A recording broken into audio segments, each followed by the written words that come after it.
안녕하세요, 한의사 이혜민입니다. 당뇨약을 먹는 당뇨인 중 당활수소가 목표치인 6.5% 미만으로 조절되는 비율이 28%에 불과하다고 하는데요. 생각보다 너무 적죠.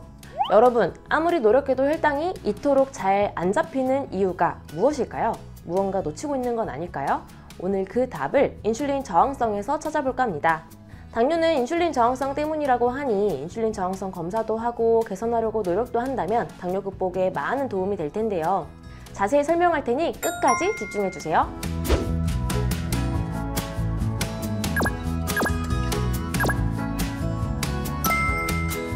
우리나라 대부분의 당뇨인은 2형 당뇨입니다. 2형 당뇨는 인슐린 분비는 정상인데 인슐린 저항성 때문에 혈당이 조절 안 된다고 하는데요. 그런데 여러분, 인슐린 저항성 검사해본 적 있으신가요? 혈액 한 방울로 인슐린 저항성 수치를 측정할 수 있다는 사실은 알고 계셨나요? 대부분 없으실 겁니다. 인슐린 저항성 검사도 처음 들어보셨을 겁니다. 3개월에 한 번 당활수소 검사하고 수시로 혈당 체크만 하면 된다고 생각하기 때문인데요. 인슐린 저항성 수치가 당활수소 수치와 비례하기 때문에 굳이 할 필요가 없다고 생각하는 의견도 실제 있습니다. 물론 당활수소 검사만으로도 혈당이 잘 유지되는 경우에는 굳이 인슐린 저항성 검사가 필요하지 않겠죠. 하지만 혈당이 잡히지 않는다면 보다 정밀한 당뇨 관리를 위해 인슐린 저항성 검사는 꼭 필요하다고 생각합니다. 인슐린 저항성은 우리 몸에서 인슐린이 제대로 사용되는지를 보여주는 지표라서 지금 이 순간의 혈당 조절 능력을 나타내주기 때문입니다. 인슐린 저항성을 측정하는 대표적인 방법은 바로 호마-IR입니다. 간단한 체열로 검사가 가능하고 비교적 정확도가 높아서 임상은 물론 연구에서도 많이 활용되고 있습니다. 호마-IR은 공복 혈당과 공복 인슐린 농도를 측정하면 간단하게 계산할 수 있는데요. 공식이 딱 정해져 있거든요. 바로 공복 인슐린 곱하기 공복 혈당 나누기 405입니다. 대부분은 당활수소와 인슐린 저항성이 비례해서 나타나는데요. 즉, 당활수소가 높으면 인슐린 저항성도 높고 당활수소가 낮으면 인슐린 저항성도 낮은 것이죠. 그런데 드물긴 하지만 당활수소가 높은데 인슐린 저항성은 정상인 경우가 있습니다.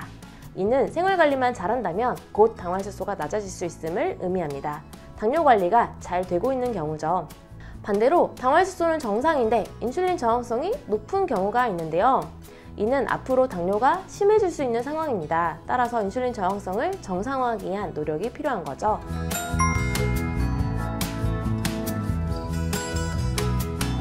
인슐린 저항성 검사가 필요한 두 번째 이유는 인슐린 저항성 검사와 개선을 통해 당뇨인들이 걱정하는 당뇨 합병증과 각종 질병을 예방할 수 있기 때문입니다.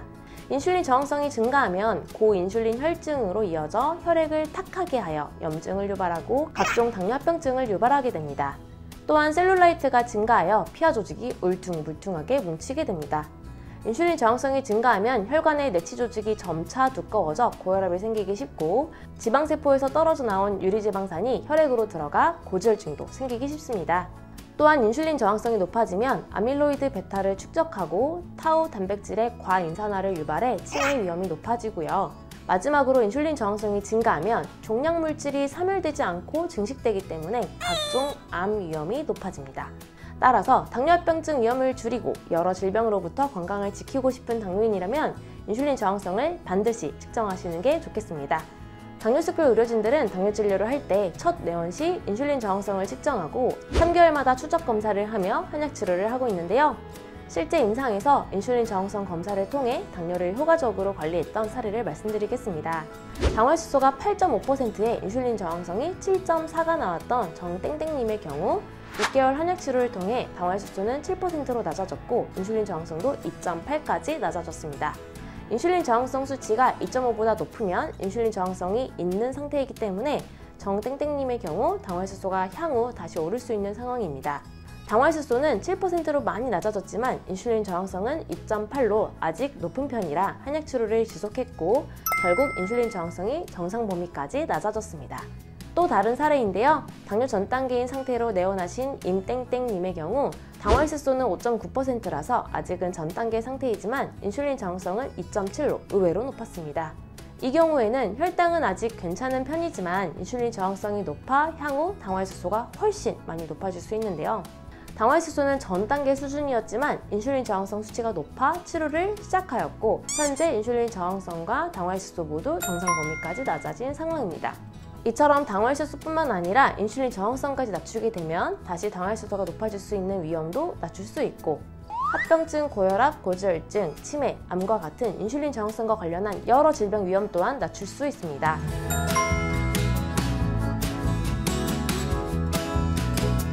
그렇다면 인슐린 저항성 어떻게 낮출 수 있을까요?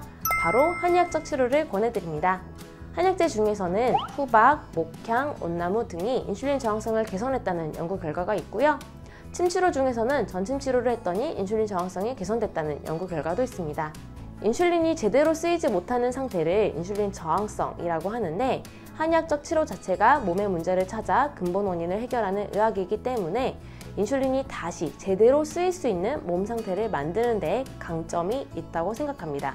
많은 분들이 당뇨를 치료하기 위해 고군분투하는데요. 아무리 노력해도 혈당이 잘 잡히지 않는다면 이형 당뇨의 원인인 인슐린 저항성 검사를 반드시 받아보시고요.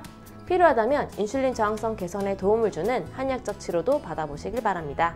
인슐린 저항성 수치를 측정해보고 싶거나 한의학적 치료가 궁금하다면 1644-5178로 연락주시길 바랍니다. 마지막으로 당뇨스쿨에 매주 3개씩 업로드되는 당뇨스쿨 영상 꼼꼼히 챙겨보기 힘드셨죠? 영상들 요약해서 카톡으로 보내드릴게요. 카카오톡에 당뇨스쿨이라고 검색해서 친구 추가하세요. 주 3회 업로드되는 영상과 월별 최신 뉴스, 당뇨인을 위한 제품 및 할인 정보 등을 매주 카톡으로 받아보실 수 있습니다. 아래 고정 댓글 확인하시고 지금 바로 카톡 친구 추가하세요. 감사합니다.